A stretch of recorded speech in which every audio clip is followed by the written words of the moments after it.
everyone, welcome to Arochukwu Mouthpiece. And today we decided to take a tour to see the vegetation around the famous Arochukwu farm plantation known as Okobo. It's such a beautiful place.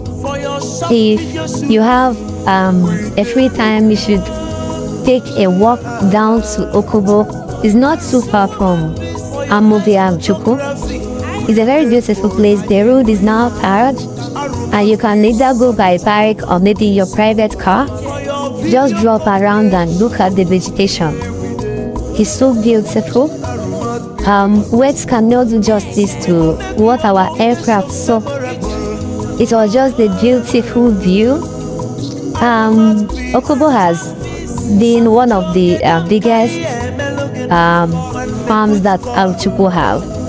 If you come to Okobo, you see the people of Ugwakuma, Ababu, Amanhagu, and some other Arochukwu villages farming here and producing both cash crops and food crops. You can see the palm fruits.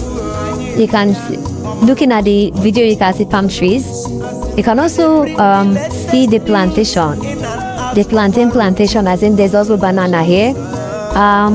We are going to come back to Okobo to do a very beautiful documentary of Okobo because it's something that will go a long way. I know people will want to watch and see what Arochukwu people do for a living too.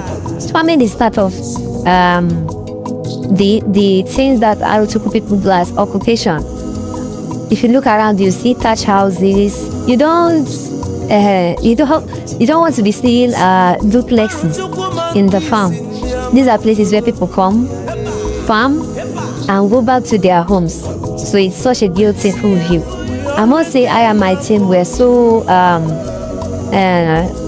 blessed to come to Okobo, seeing the children welcomed so beautifully well as Arochukwu people, and we enjoyed every part of our tour.